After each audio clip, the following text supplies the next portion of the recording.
Mais quand je songe au sublime mystère qu'un Dieu si grand ait pu penser à moi, que son cher Fils est devenu mon frère et que je suis l'héritier du grand roi. Ce sont des paroles qui me font toujours quelque chose quand je les chante. Déjà, j'aime bien ce chant, mais je me dis, mais c'est vrai, en plus, c'est vrai. Je crois qu'il est toujours important quand on ouvre la parole, quand on se présente devant lui, de se dire, mais en fait, c'est pas une fiction. Je suis en présence de ce Dieu qui m'aime. Et Jésus, celui dont on parle tant, il est devenu mon frère, ce qui est allé jusqu'au bout, et je suis l'héritier du grand roi. Voilà, c'est pas le thème de mon message, mais je crois que on pourrait, introduire tous les messages avec ces paroles, parce que réalisons et n'oublions jamais que nous avons un grand Dieu. Nous parlons souvent de l'encouragement à suivre les voies de Dieu, de lui faire confiance. Et si nous le faisons, c'est tout simplement parce que Dieu nous a fait des promesses. Il nous a promis tout un ensemble de choses dans sa parole. Et il en est de même pour l'Église. Que l'Église passe par des bons moments, qu'elle passe par des moments parfois plus compliqués, plus difficiles, ce qui est incroyable, c'est que Dieu a toujours ce souhait de voir son Église grandir et revenir à lui.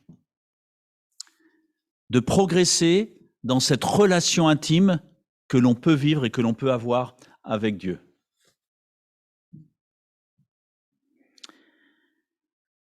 Alors, je regarderai du côté de ma femme parce que j'ai pas d'horaire, donc j'espère que je vais pas être trop long. Salomon construit un temple majestueux, immense, qui, bien qu'il ne puisse contenir Dieu, se révèle être le lieu où Dieu choisit de rencontrer son peuple. Individuellement, nous sommes appelés à séjourner en sa présence. Nous le disons, nous le répétons, parce que c'est une certitude et c'est une possibilité qui nous est offerte. Vivre en sa présence. Mais l'Église, comme en son temps le Temple, permet à nous, son peuple, de vivre ensemble une relation privilégiée avec notre Dieu. Et c'est pour ça que nous aimons nous réunir. Pas simplement parce que tout le monde le fait quand on est chrétien, mais parce que nous sommes heureux de nous retrouver en la présence de Dieu. Et nous souhaitons, Église protestante évangélique d'Annemasse, vivre au plus près de notre Dieu, apprenant à toujours plus dépendre de lui. Sur la base des 2 commandements que sont d'aimer Dieu et d'aimer son prochain. Nous célébrerons prochainement ensemble notre engagement autour de cette charte dont on parle régulièrement. Cette charte relationnelle que nous voulons vivre parce qu'elle est basée sur la parole de Dieu. Et quand nous entrons dans le plan de Dieu, alors nous en retirons des bénédictions. On pourrait aussi se poser la question, quand on passe par des moments plus compliqués, comment connaître la restauration ? Ou, je vais plus loin, comment connaître un réveil spirituel et voir toutes les promesses de Dieu se réaliser. Alors, je vous pose la question, est-ce que vous aimeriez vivre un véritable réveil spirituel dans notre Église, dans notre ville, et voir toutes les promesses de Dieu se réaliser? Eh bien, j'ai une bonne nouvelle, parce que Dieu aussi. Mais comment les vivre?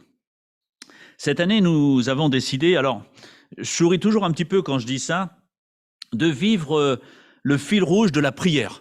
Mais j'aurais envie de dire, j'ose espérer que nous le vivons régulièrement, même quand ce n'est pas le thème principal de l'année, parce que sinon, nous passons à côté de beaucoup de bénédictions. Mais nous voulons vivre cette année la prière dans toutes ses composantes, pour permettre à Dieu de construire l'Église comme il le souhaite, comme il a envie de voir cette Église belle. Alors, je vous propose ce matin de nous arrêter sur une des plus belles promesses, sur une des belles promesses de Dieu, toutes les promesses de Dieu sont belles, sur un engagement de sa part qui mérite notre attention. Parce que Dieu nous fait des promesses et il s'engage. Il ne fait pas simplement que dire de belles choses, il s'engage derrière ces belles choses. Alors ce texte se trouve dans le livre des Chroniques, le deuxième livre des Chroniques, plus exactement, au chapitre 7. Et quand je vais vous dire le verset, certains vont dire « Ah, je connais », le verset 14. Et nous dirons les versets 14 au verset 16. Je noterai juste ceci, c'est que le livre des Chroniques s'adresse à des Juifs qui reviennent de l'exil en essayant de comprendre pourquoi tout ce malheur vient de nous arriver, alors qu'il y avait tant de promesses qui nous ont été données de la part de Dieu. Et Dieu ne cache pas que ceux qui se détournent de lui prennent le risque de ne plus profiter des promesses, des nombreuses bénédictions que Dieu en réserve pour son peuple. Et il n'y a pas là un changement d'attitude de la part de Dieu, ni une bénédiction qui serait sous condition, mais simplement le fait que quand l'homme se passe de Dieu, il passe à côté des bénédictions de Dieu. Lisons le texte. Si mon peuple, celui qui porte mon nom, s'humilie, prie et me cherche, et s'il renonce à ses mauvaises voies, je l'écouterai du haut du ciel. Je lui pardonnerai son péché et je guérirai son pays. Wow. Désormais, mes yeux seront ouverts et mes oreilles attentives à la prière faite à cet endroit. Maintenant, je choisis et je consacre cette maison pour que mon nom y réside éternellement et j'y aurai toujours mes yeux et mon cœur. C'est une réponse que Dieu fait à la prière de Salomon quand il y a l'inauguration du temple. Dieu s'approprie ce temple. Comme Dieu, je dirais plus que s'approprie l'Église, puisqu'il en est à l'origine. Elle lui appartient. Je partagerai ce texte en 3 parties. L'attente de Dieu, l'engagement de Dieu et la réponse merveilleuse de Dieu. L'attente de Dieu. Les premiers mots du verset 14 nous rapportent 3 éléments essentiels pour bien comprendre tout l'engagement qui suit derrière. Si mon peuple. L'engagement de Dieu s'appuie sur une décision que je dois prendre, qui est tout simplement l'écouter ou ne pas l'écouter. Mais son engagement, il est réel. Mais est-ce que j'ai envie de l'écouter? Si mon peuple, est-ce qu'on réalise la notion de mon peuple? Il y a derrière ce mot un véritable engagement d'amour, un désir réel de vivre une relation avec son peuple. C'est sa propriété. Est-ce qu'on réalise toujours que l'Église, c'est sa propriété? Elle lui appartient. Il veut la conduire. Il l'aime. Ce n'est pas simplement pour lui un rendez-vous hebdomadaire le dimanche matin à 10h30. L'Église fait partie de sa vie. Il l'a voulu. Il l'aime. Et nous faisons partie de cette Église. Nous sommes son peuple. Si mon peuple, et j'aime cette précision, celui qui porte mon nom. Ce point renforce le précédent en parlant d'intimité. Je lui ai confié mon nom. Quand on donne son nom à quelqu'un, c'est qu'on a cette confiance, qu'on veut vivre quelque chose de fort avec cette personne. Intimité, mais aussi responsabilité de celui qui reçoit ce nom, en réalisant les nombreux attributs liés à ce nom. Intimité, présence de Dieu. N'oublions pas d'ailleurs l'un des commandements qui nous dit de ne pas prendre le nom de l'Éternel en vain. Ce nom est important. Il y aurait tout un message à faire dessus. Il y a tellement de noms dans la parole de Dieu concernant Dieu. L'Éternel pourvoira, il y avait Jireh, il y avait Rapha, l'Éternel qui te guérit, et je pourrais en rajouter tellement. Autant de noms qui alimentent nos prières. Dieu, tu es celui qui guérit. Tu es celui qui pourvoit, tu es ma bannière, tu es ma paix, tu es mon berger. Tu es, parce que tu m'as choisi. Si nous ne prenons pas à sa juste valeur cette notion d'un peuple qui lui appartienne, alors la suite n'aura probablement pas la même, la même profondeur, la même force. Si au départ je ne réalise pas qu'il m'a choisi comme son peuple, que l'Église lui appartient, alors peut-être que la suite, j'y prêterai moins attention. Dieu fait un pas vers nous en nous donnant par sa grâce tous les moyens d'y arriver. Parce qu'il ne s'engage pas, il ne fait pas une promesse si nous ne sommes pas capables à un moment de la réaliser. Mais le choix de le suivre, le choix de l'écouter, de lui faire confiance, nous appartient. Je suis libre. Je peux dire non, j'y crois pas, ça ne m'intéresse pas, ou on verra plus tard, ou je peux dire oui, parce que tes promesses, elles m'intéressent et j'en ai besoin. Si mon peuple, sur qui est invoqué mon nom, s'humilie, prie et me cherche et renonce à ses mauvaises voies. S'humilier, c'est important pour s'approcher de Dieu. Parce que si je m'approche de lui en disant, tu sais, moi, waouh, t'as vu l'homme que je suis, t'as vu toutes les qualités qui sont les miennes, à ce moment-là, j'ai plus vraiment besoin de Dieu. Mais si je m'approche de lui en disant, je n'y arriverai pas sans toi, j'ai besoin de toi, parce que j'ai déjà essayé dans le passé de m'en sortir, mais ça n'a pas marché. Et je sais que tu es la réponse pour que je puisse aller de l'avant. C'est uniquement en s'humiliant devant lui que nous pourrons profiter et prendre les bénédictions qu'il nous propose. Quand quelqu'un m'offre quelque chose, si je considère que j'ai beaucoup mieux, je ne vais peut-être pas prendre, ou je vais le prendre, mais je vais le poser tout de suite. Par contre, si je considère que c'est utile pour ma vie, que j'en ai besoin pour grandir, pour progresser, alors je vais le prendre en disant merci, parce que ça, je ne l'avais pas, je ne le connaissais pas. S'humilier, c'est tout simplement reconnaître que nous avons besoin de dépendre de lui et que c'est pour ça qu'il est venu jusqu'à nous. C'est pour ça que, entre autres, nous avons pris ce repas du Seigneur. Il a tout accompli sur la croix et maintenant je veux continuer à dépendre de lui parce que j'en ai besoin.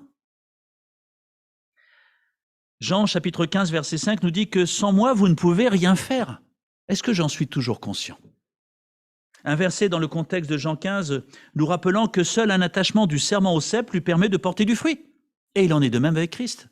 Si je veux porter du fruit, il faut que j'aille m'approcher de lui.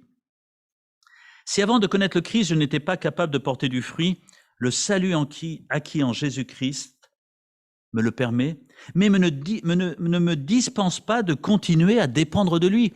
Et parfois, j'ai l'impression que je donne ma vie au Seigneur, je me convertis, je reconnais son salut, et puis après, je reprends ma vie.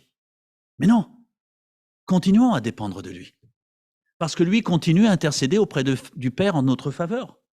Il n'est pas remonté en disant « c'est bon, j'ai fini ». Wow, qu'est-ce qu'ils m'en ont fait durer pendant ces 33 ans? Non, il continue à nous aimer et a même mis en place l'Église pour cela.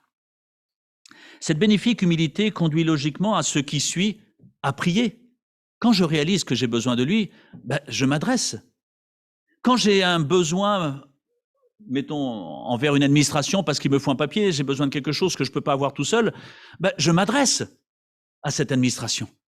Parce que je sais qu'ils peuvent me donner ce dont j'ai besoin. Mais là, nous avons bien plus qu'une administration, nous avons Dieu. Et j'ai besoin de Dieu, et donc je m'adresse à lui. Père, je viens vers toi. On verra en étudiant les prières à quel point il est important de commencer par reconnaître ce qui est Dieu, ce qu'il a fait pour nous, avant de commencer tout de suite, donne-moi. Non, je vais vers lui demander parce qu'il est Dieu, parce que je réalise ce qu'il est pour moi. Prier et le rechercher, c'est faire le choix de s'attendre à lui. C'est pas simplement prier comme ça en disant quelques mots machinalement, c'est de dire je recherche quelque chose, j'ai besoin de toi. J'y vais parce que je dépends totalement de toi. Sans toi, je ne peux rien faire. À ce moment-là, on réalise d'un seul coup que la prière uniquement rituelle n'a aucune valeur. C'est entrer en relation avec Dieu, avec l'Éternel, qui me permet d'aller de l'avant. Dieu, tu es grand, tu es puissant, tu es bon, tu connais tout de moi et tu as un plan. Tu m'as sauvé et tu désires continuer à me conduire dans cette vie. La précision qui est donnée, me cherche, démontre ce désir de Dieu que nous entrions pleinement dans sa volonté. Venez chercher ce que j'ai préparé pour vous. Ne vous présentez pas simplement devant moi pour dire « Dieu, tu es bon, tu es grand, je t'aime. À la semaine prochaine. » Non. Venons prendre, chercher tout ce qu'il a mis en place pour que je puisse vivre une vie différente. La suite, elle est une conséquence de notre approche de Dieu et des suites de la grâce opérées sur la croix concernant la question du péché. Parce que le péché, qu'on le veuille ou non, qu'on l'oublie un petit peu, c'est un obstacle à la grâce complète de Dieu. Elle nous empêche de profiter pleinement du plan de Dieu. Même les petits péchés que nous aimons bien, que nous hésitons à appeler péché parce que le mot péché, on n'aime pas trop. Alors, petite faute passagère, petite vie qui n'est pas forcément celle que Dieu veut, mais tout le monde le fait. Non, parce que si je ne règle pas ça, je ne vivrai pas pleinement ce que Dieu veut que je vive. Devenir entièrement dépendant de Dieu. Renoncer, se détourner de ses mauvaises voies. Et le fait que ce soit précisé, c'est que c'est là encore ma décision. Je reconnais Jésus comme mon sauveur, je reconnais qu'il est Seigneur, je reconnais que je dépends de lui, je reconnais que j'ai besoin de lui, mais est-ce que je suis prêt à aller jusqu'au bout et lui dire « Oui, prends tout Seigneur, même ça que j'ai du mal à lâcher.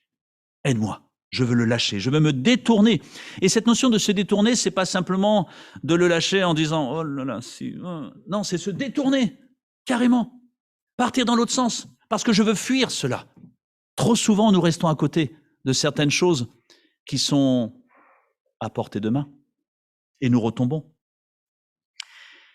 Quand je réalise tout cela et que je prends la décision d'aller de l'avant, alors il est évident que je ne peux pas garder mes anciens habits pour revêtir ces habits sales et répugnants avec les habits que Dieu me donne. Non, il n'y a pas de compatibilité.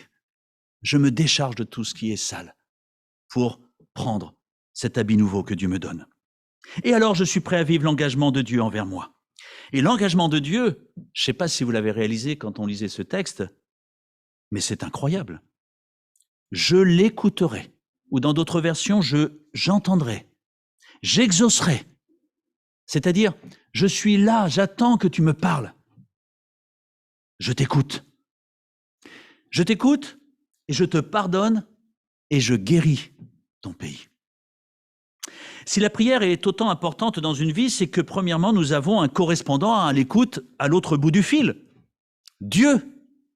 Parfois, il y a, et c'est souvent de la pub, qui appellent et puis il n'y a personne au bout du fil. Et parfois, je préfère, parce que quand ils veulent me vendre quelque chose et que je n'arrive pas à m'en débarrasser, ça me fait perdre du temps. Mais là, au bout du fil, j'ai Dieu. Quand je me mets à genoux devant lui, quand je lui parle, j'ai un correspondant qui est là. Et la ligne n'est jamais coupée. Parce que lui, c'est un peu comme si son téléphone était toujours à son oreille et qu'il attendait que je l'appelle. Vous savez, un peu comme des grands-parents qui savent que leurs petits-enfants vont les appeler et puis ils sont à côté du téléphone en attendant que ce téléphone sonne. Et j'ai l'impression parfois que Dieu, il est comme ça avec moi, il est à côté de ce téléphone. Alors Pascal, tu m'appelles. Parce qu'il aime nous entendre. Je l'écouterai. Et c'est d'autant plus impressionnant que Dieu sait déjà ce que nous allons dire, mais il aime l'entendre. Il aime nous entendre parler. Nous connaissons souvent ce verset qui dit « Parle, ton serviteur écoute ». Mais son pendant de la part de Dieu, c'est « Parle, ton Dieu écoute ». Il est là, il entend. S'ensuit ensuite 2 libérations indispensables pour l'homme pécheur que nous étions. Le pardon et la guérison. Le chrétien racheté n'est plus coupable, il a été acquitté, libre, acquitté.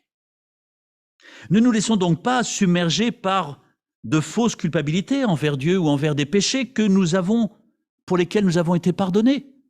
C'est réglé de la part de Dieu.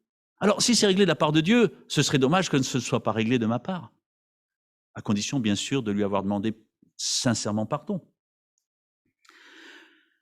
Étant pardonné, Dieu nous voit comme quelqu'un de libre. La Bible nous dit même comme quelqu'un de saint, comme une nouvelle créature que nous sommes devenus. Alors, ne nous voyons pas autrement que la manière dont Dieu nous voit. Il ne s'agit pas de se croire le meilleur ou fier d'être parfait, non, parce que ce n'est pas le cas, mais simplement de se savoir aimé et entièrement pardonné par Dieu, après lui avoir demandé pardon. Et puis il est parlé de guérison. j'ai l'impression que c'est parfois un point que nous négligeons un peu trop, cette notion de guérison. Nous avons été sauvés, le Seigneur nous aime, mais trop souvent nous continuons à vivre avec ces blessures du passé. Et ça fait mal. Les blessures, moi, ça me fait mal. Et bien souvent, je vis avec ça un peu comme si c'était logique, Dieu m'aime, il m'a pardonné, mais mon pauvre, t'es malade, t'es blessé, tu souffres. Pourtant, Dieu parle si souvent de guérison. Et là, il me semble que c'est vraiment le pas de foi qu'il nous faut apprendre à franchir. Qui n'a jamais été hanté ou perdu des nuits de sommeil par une situation passée qui revient toujours à mon esprit, qui occulte ma joie, qui occulte parfois mon avenir? Si nous adhérons à tout ce qui précède, il serait dommage de s'arrêter en chemin et de ne pas profiter également de la guérison que Dieu offre à son peuple. Et je vais plus loin. Même si nous avons vécu des choses difficiles, ou nous étions en tort, ou même si l'Église a vécu des choses difficiles, Dieu est celui qui peut guérir et permettre de redémarrer une vie nouvelle avec lui. Mais encore faut-il le vouloir et accepter de déposer cela au pied de la croix. J'ai l'impression parfois que ce sont des paroles qu'on a tellement l'habitude de dire « déposons nos fardeaux au pied de la croix » que nous ne réalisons pas qu'en fait c'est un moyen de délivrance. Alors, apprenons à lui faire confiance et même s'il y a des situations que j'aimerais régler, ou j'aimerais plutôt, dans mon orgueil, que l'autre connaisse qu'il a eu tort envers moi parce que moi j'ai toujours raison, et que ça, excusez-moi de dire ça ainsi, que ça pourrit ma vie, mais c'est moi qui me mets en tort. Pardonnons. Essayons de le pardonner à deux. Parfois c'est pas possible, et déposons les choses pour que ces blessures ne restent pas dans notre vie, qu'elles nous fassent pas mal. Mais regardons à Dieu, allons vers l'avenir, parce que nous avons un Dieu, et nous l'avons dit tout à l'heure, qui nous promet la paix, l'espérance. Quand vous avez mal aux dents, quand moi j'ai mal aux dents, je me dis pas, j'ai mal aux dents, je vais vivre avec mon mal de dents. Non. Je vais voir un dentiste parce que généralement, ce sont eux qui sont les mieux placés pour m'aider. Quand j'ai mal quelque part, je vais voir un médecin parce que c'est eux qui sont le mieux placés. Parce que j'ai pas envie de rester avec cette blessure. Quand je me coupe, je me soigne. Mais pourquoi, quand je suis blessé par certaines choses de la vie, je n'irai pas voir ce grand médecin pour lui dire « Seigneur, aide-moi, soigne-moi, guéris-moi ». Et parfois, il me faudra prendre certains traitements personnels parce que j'ai aussi peut-être ma part à vivre. Mais si je le suis, je connaîtrai la guérison. Cette guérison qui me permettra d'être en paix, de ne plus être pris par certaines choses du passé. Quand je suis blessé par la vie, allons voir notre Dieu, parce qu'il nous promet aussi cette guérison. En tant qu'Église, remettons-nous devant Dieu, parce qu'il promet toute guérison. La réponse de Dieu, sur laquelle je n'ai pas le temps ce matin de m'arrêter longuement, mais il dit qu'il sera attentif à nos prières. Il le répète, priez parce que je suis attentif à cela. Vous êtes mon choix, je vous ai choisi. C'est pas vous qui m'avez être premièrement choisi, c'est moi qui vous ai choisi. Et puis mon nom, je veux qu'il réside en vous, parce que je veux vivre quelque chose de fort avec vous. Et puis je vous promets une chose, sur vos vies et sur l'Église, mon regard sera éternellement sur vous. Je serai là, je suis là. Pour conclure, reconnaissons tout simplement que Dieu ne désire rien d'autre que notre bonheur. C'est son désir premier. Le prix a été payé sur la croix pour échapper à la mort, échapper à tant de choses et profiter tout simplement de la vie.